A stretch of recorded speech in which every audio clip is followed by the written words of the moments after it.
Hi, this is Greg Starkman with Platinum Method Coaching. In today's installment of your Blueprint for Success, we're going to look at turning weaknesses into strengths. Sometimes we feel like we just don't possess the necessary skills or experience. Perhaps you feel like you have a weak or spotty background. But don't let the fear of striking out hold you back. Find your weaknesses, turn them into strengths, and repeat the process. You miss 100% of the shots you don't take. And you may face many defeats in life, but never let yourself be defeated. If you look at great human civilizations, from the Roman Empire to the Soviet Union, most don't fail simply due to external threats, but because of internal weakness, corruption, or a failure to manifest the values and ideals that they had embraced. Turning weaknesses into strengths is the greatest challenge you can accept. Now, the key to turning weaknesses into strengths is to change the lens through which the world views you. For almost any situation, you can turn it around by saying, that's one way to look at it, but you can also look at it this way. Think of David and Goliath. Everyone thought that David, the young boy, would be no match for Goliath, the giant warrior. But David, he used his small size, which was a perceived weakness, to be more agile over the slow-moving giant, and ultimately, it allowed him to prevail. My attitude is that if you push me towards something you think is a weakness, then I'll turn that perceived weakness into a strength. Or as Eleanor Roosevelt used to say, women are like tea bags. They never know how strong they are until they get into hot water. My knee had been deteriorating for years due to arthroscopic surgery I'd had when I was younger. In it, they removed most of my meniscus.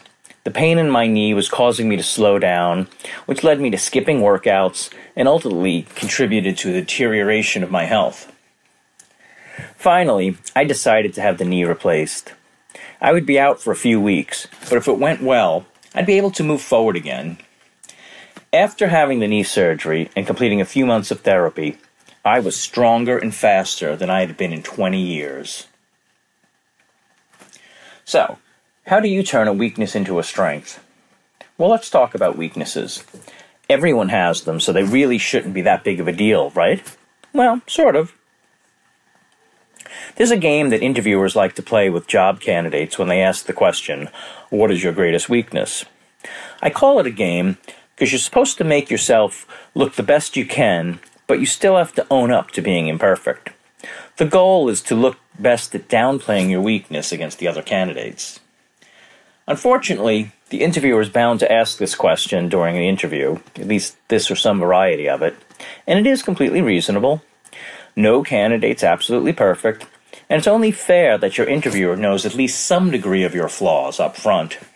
Plus, it's a good gauge for employers to see how you handle responding to a difficult situation. And no, you can't pull a Michael Scott, you can't give a cop-out weakness like, I'm not a morning person, or give the absolute worst response, I have no weaknesses. So, here's the game plan. Be honest and upfront. Don't skirt around the weakness or sugarcoat it too much. Just tell it like it is. If you get into a lot of detail, you may end up making your weakness look a lot worse than it really is. Here's a good example. I can be overly critical of myself and my work. Here's a bad example. When I was in first grade, a classmate made fun of a story I wrote. That's when it all started, and it really snowballed from there. Throughout high school, my college life, and everyday life, I tend to view the work I do by myself pretty much fairly negatively. We don't want to do that. What we do want to do is tell a story, but not a sob story like that one. Use this question to your advantage. Get creative with how you answer it. Relate it to a past experience and a lesson that you learned from it. Then start recovering from your weakness positively. Don't throw yourself under the bus with your story. Here's another example. A good example is, at a former internship, I realized that my weakness was weighing me down because I spent so much time critiquing my own work. So I learned to put things aside once I felt adequate time's been put into it, and not be so hard on myself. Here's a bad example. Since I'm so critical of myself, I take much longer to review my work painstakingly, and therefore I tend to miss deadlines. Turn it around and turn it into a strength. Show the positive side of your weakness. Here's one more. Good example. Because at times I'm very critical of my work, I also realize how meticulous I am. That proves that when I'm very attentive and careful toward the work I do, you can be sure that there'll be little correction necessary. Here's a bad example. I am, however, working through it with a therapist whom I see on a weekly basis. Hopefully you're starting to get the idea. Here's some other examples of turning weaknesses into strengths. Works too quickly. Strength is you're efficient. Little experience. Strength is eager to learn. Works poorly under pressure. That means you're an excellent planner. Too sensitive. Appreciative toward needs of your coworkers. Hogs workload. Willing to take on large responsibilities. For every yin, there's a yang. Now, when addressing your weaknesses, draw upon examples relating to either skills, habits, or personality traits. You may want to choose which to focus on, depending on the type of job you're interviewing for. For example, discussing a skill or habit that may be highly relevant for a technical position. For a sales or customer service role, your interviewer may be more interested in hearing about your personality traits. Neither choice is strictly right or wrong. Just reread the job description for clues on what matters most for that specific role. The formula for your answer is easy to follow. First, state your weakness, add additional context, use a specific example how the trait has emerged in your professional life. The context will give potential employers insight into your level of self-awareness and commitment to professional growth. Here's a couple of examples.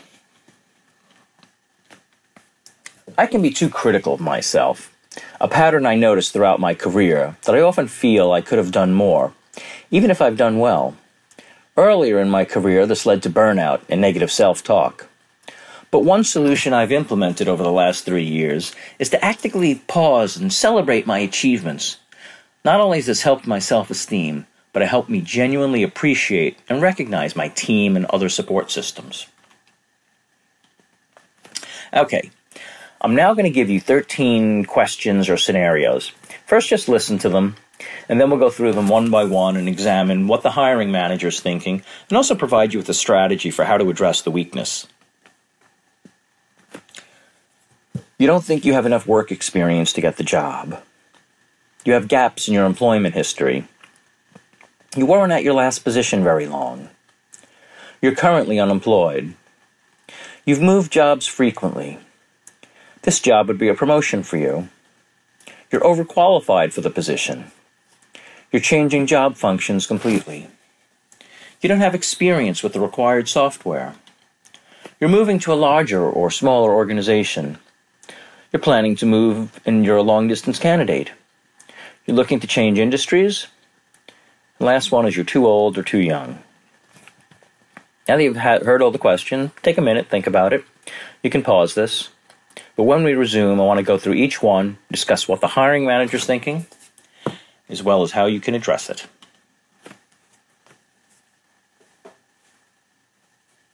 Okay, I'm back. The first one was you don't have much work experience. What the hiring manager's thinking is, if I get someone with experience for the same price, why would I hire somebody without experience? Then we'll have to train them and teach them all about this function. Now, how do you address this? If you're a recent graduate, remind the hiring manager that you're fresh out of school and you've received fantastic training. For example, you might say, I've been so fortunate to receive an excellent education at such and such university. Also show that you're someone who wants to learn inside a great organization by saying something like, most people would characterize me as a quick learner. I'm especially interested in joining an organization where I can quickly onboard and make positive impact with the team around me. I'm a great team player and passionate about what I do. You should also work in some achievement high-impact words such as accomplished, awarded, completed, earned, exceeded, outperformed, promoted, or recipient, or won. Things like that. Okay, the next question is, you have gaps in your employment industry. What the hiring manager is thinking is, You've been out of the market for some time, and maybe you're not mentally or emotionally prepared to join their high-performance organization. How you can address this is, first, of course, address the obvious. You might do this by saying, "You may have noticed that between such and such dates, my resume doesn't show any professional engagement." That will provide some context about the employment gap, but don't give away anything inappropriate.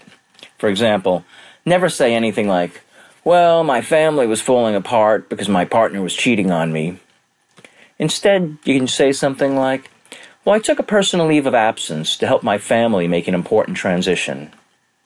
Then assure the reader that you've been working on your skills. Describe classes, volunteerism, and relevant projects you've worked on. Let them know that you're ready to take the next step in your life.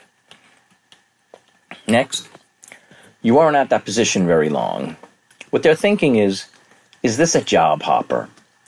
Why would they commit to working at a job like this? Was there something wrong with their performance?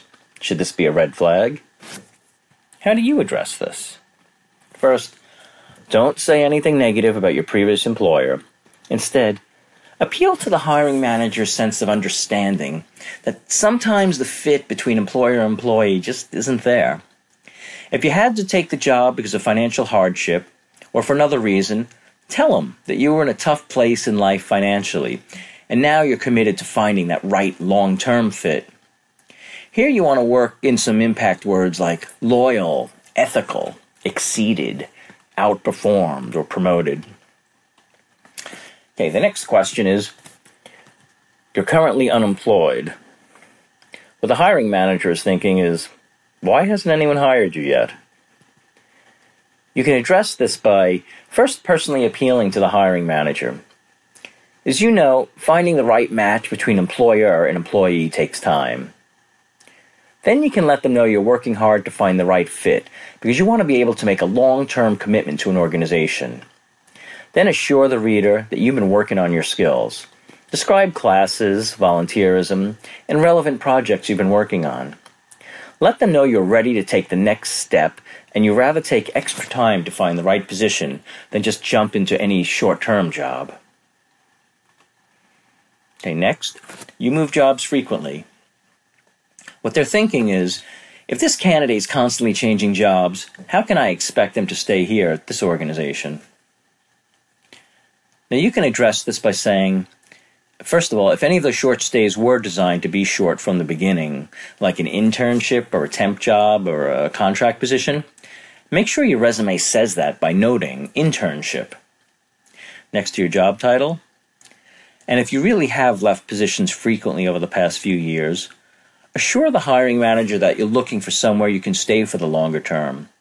Let them know you've learned a lot about organizations and different types of job functions, and that you know much more about the kind of environment where you can succeed. Once again, you want to work in words like loyal, ethical, exceeded, outperformed, or promoted.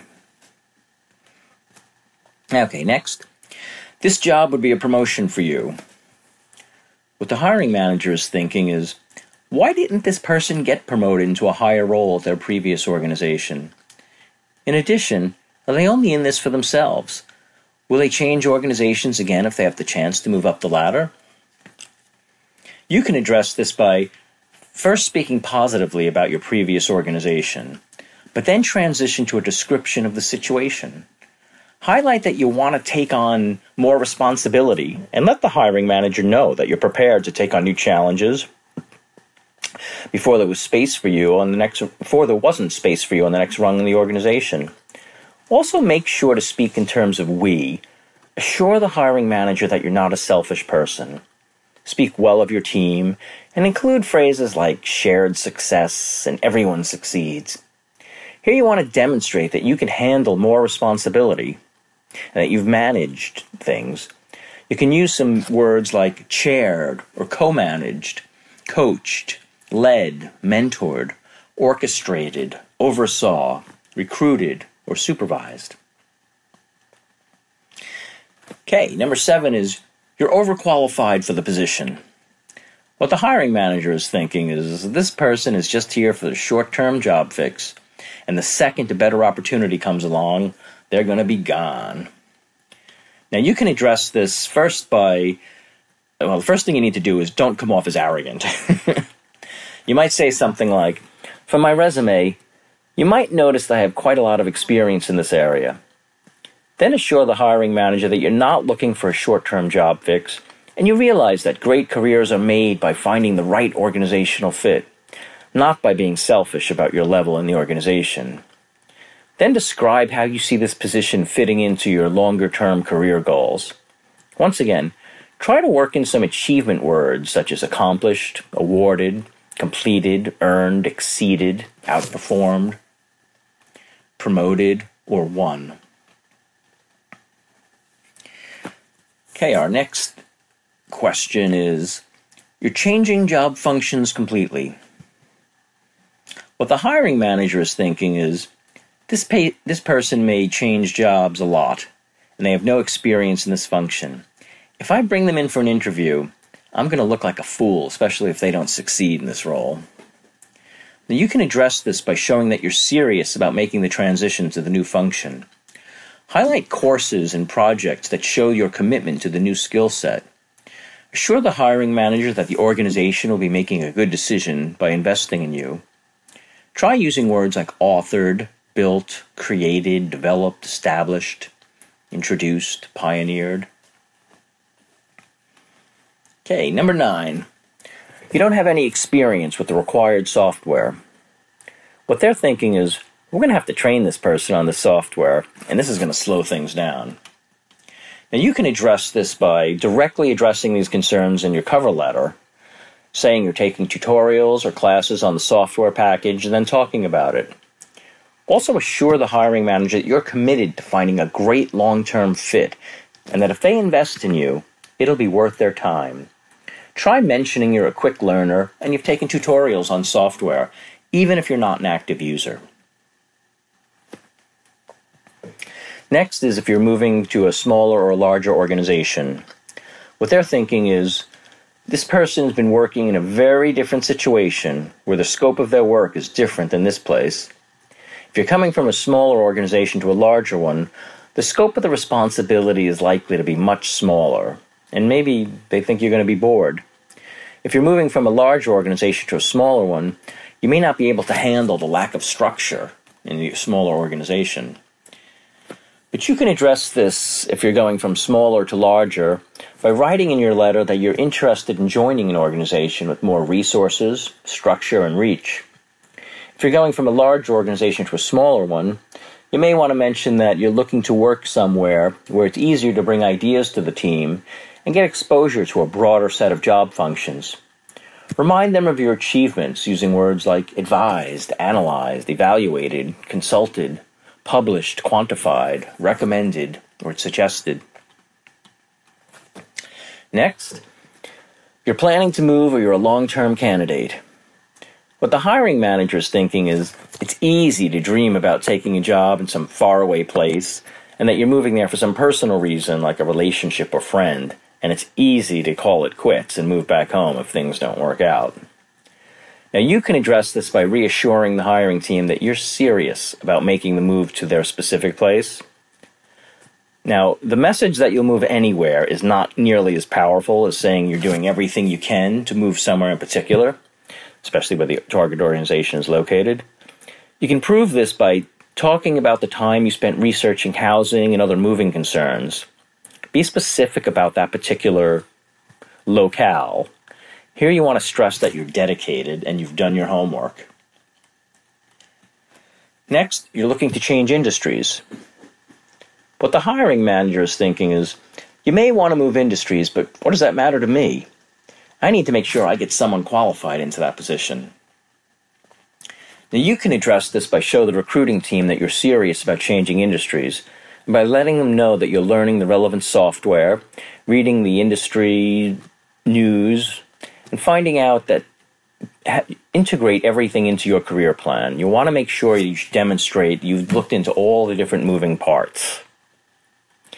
Now, remember, whenever you're addressing weaknesses, to work in words like teamwork, passion, dedication, hardworking, organized, customer-focused, humble, multitasker, charitable, ethical, researched, redesigned, expanded, or maximized? Okay, the last one in this series is you're too old or you're too young.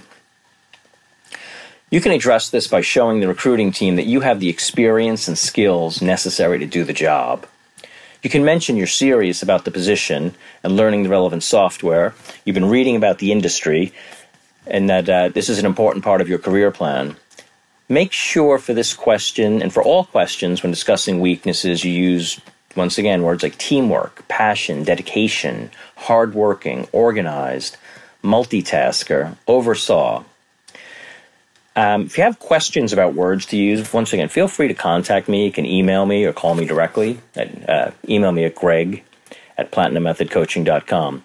But it's very important to use words like this. They strike a chord. Make sure they're in the right category, and you'll get your message across. Okay. I'm going to give you 4 more questions here that deal with strengths and weaknesses. These are slightly different.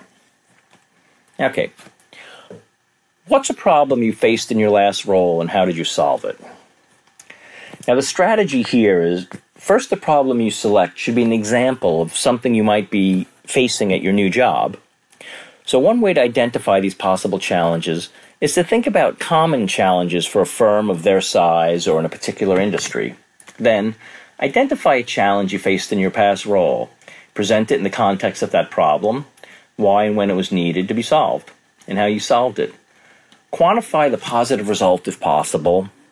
For example, it resulted in a 30% increase in revenue over the previous quarter, etc. Next question is, what did you like best and least about your previous role? The strategy here is, ideally, when you're citing things you liked about your previous role, you'll want to find characteristics of your last job that are similar or related to the big 6 skills that we've identified previously that are required for this job that you're interviewing. When answering things that you liked least, keep the response short. Do not be negative. For example, what I liked about my last job is the fact that there was good on-the-job training. I was really able to develop my such-and-such skills, which I know will help me succeed here if I'm fortunate enough to be able to join your team. What are the qualities and skills of people who have been here have been most successful in your department? Things like that. Okay, next. Under what circumstances do you think working on a team is preferable to working alone? Here, the strategy, the interviewer is most likely looking to learn more about how you handle opposing viewpoints, what kind of a team player you are, how you deal with conflict. So it's a good idea to highlight your ability to receive ideas from others. You can listen carefully and lead the group to ideas that are the strongest based on reasoning. You may want to use words like coordinated, team-oriented, orchestrated, oversaw, supervised, and monitored. Okay. Next question is, what do you do when you find yourself stressed out at work? Now, the strategy here is you want to talk about this on a general level first. For example, workplace stress is an issue for everyone. Don't pretend to be immune to it, but give examples, good examples of how you're calm under pressure and what you do to avoid stress in the first place. You could say something like, well, through planning and time management, it's inevitable that everyone's going to have stressful days, but I try to minimize my stress by planning and managing my time carefully. If something unexpected happens, I try to control my response to the situation. I can't always control what happens to me, but I can control my response to it. All right. Now, we're going to change gears for a moment. I'm going to give you 7 behavioral questions that deal with pressure and negative circumstances, and once again, strategies for dealing with them. How do you deal with tight deadlines? Now, a question like this looks at several of your qualities like organization, initiative, and ability to cope under pressure. Any real-life examples will help to illustrate your answer. Remember to talk to the interviewer, talk them through the whole story. Why was the deadline so tight? How you formed a plan to deal with it? How you put that plan into action? And what was overcome?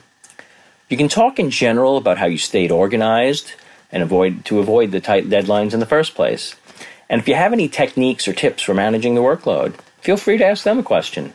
The interviewer might actually be happy to learn some from you. But be sure to include words like consistent, measured, calm, and organized. How do you respond to criticism? Well, the safe answer to a question like this is to say that you try to take everything on board and make changes where required. If you have examples, they'll add weight to your answer. It's even better if you can give an example of how criticism has helped you improve in a measurable way. You can also talk about how you give criticism to people.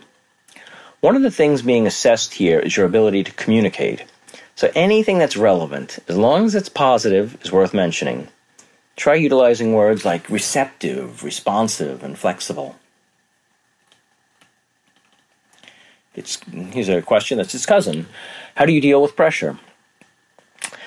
Pressure is a fact of life in any job, so your ability to cope is vital. Your answer should focus on how the organization itself stays on top of things and avoids getting overwhelmed. It's actually not great to say that pressure doesn't affect you. People who throw themselves into high-pressure situations are more likely to burn out in the long run. People who try to manage and reduce pressure are the ones who last. If you have any practical examples of coping with pressure, be sure to share them. If you have any practical examples of coping with pressure, use words like calm and organized. Work those into your answers. Responsive and flexible will also be good here. Okay. Next. How do you stay organized on long-term projects? Now, if you do have any specific techniques, here's your chance to talk about them. For example, you may use tools like Google Calendar or Trello to stay on top of your commitments. Interviewers also want to hear about real-life examples. If you've delivered a major project at work, focus on this for your answer. You can also talk about examples from your education or personal life. Ultimately, the interviewer wants to know how you approach a long-term challenge and ensure that nothing gets missed. Try to work in words such as disciplined, controlled, supervised, oversaw, orchestrated, monitored, led, coached, things of that nature. Okay, how do you keep your skills up to date? Even if you're very experienced, there's a chance that your skills are outdated. You may not be aware of new processes, software, or current industry trends. The traditional ways to keep skills up to date are to join professional associations or subscribe to specialist journals. This keeps you in touch with your industry colleagues. These days, a lot of people use the internet and social media to stay in touch. So talk about websites or Twitter accounts in which you get news from. What would you do if you thought your manager was incompetent? Ooh, that's a good one. But it is a dangerous question. Now, you never want to speak badly about your former managers. So don't be tempted to spill the beans about your old boss. When people complain about their manager, it usually means there's been a communication breakdown. So focus on that.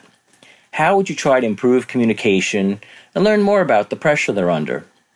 Consider what the interviewer wants to learn. They want to know about your problem-solving, conflict resolution, communication, and teamwork skills. Focus on these positive skills in your answer. Okay, here's the last one for today. Tell me about a mistake you made and how you fixed it. For any tell me about type of question, you want to first talk about the situation you were in. Give details of the environment and the mistake that was made. Then talk about the task that you faced after the mistake. What needed to happen next? In the next part of your answer, talk about how you figured out your solution. Demonstrate your problem-solving skills. And finally, talk about the outcome. Your story should have a happy ending, with lessons learned and no real damage done. The interviewer doesn't care about the mistake itself, as long as it wasn't too terrible. What they're looking for here is how do you analyze problems and how do you arrive at solutions. Try to work in words like re-engineered, strengthened, streamlined, redesigned, reorganized, improved, expanded, or enhanced. Okay, well, that's enough for today. Hopefully, you get the idea. I hope you found it helpful, and I hope now you have, I don't want to say an idea, but I want you to know there's a method for turning weaknesses into strengths. So this is what we really need to do. We need to think about it. What is the counter? How do we reframe it? How do we redirect the lens that they're looking at us through? And, we get to the positive place. So this is Greg from Platinum Method Coaching. We offer personalized coaching for career change or affecting any kind of positive change in your life. Remember, there are 3 kinds of people in life. Those who make things happen, those who watch things happen, and those who wonder what happened. Which are you and which do you want to be? If you don't want to be the latter, call us today at 800-217-7113. Or you can visit us at our website, platinummethod.coaching.com, or shoot me an email at greg@platinummethod.coaching.com. So until next time, remember, tough times never last, but tough people do. Pain is weakness leaving the body. Never let weakness convince you that you don't have the strength. Strength doesn't come from what you can do. It comes from overcoming the things you thought you couldn't do.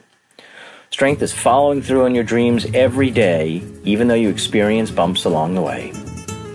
Make it a great day.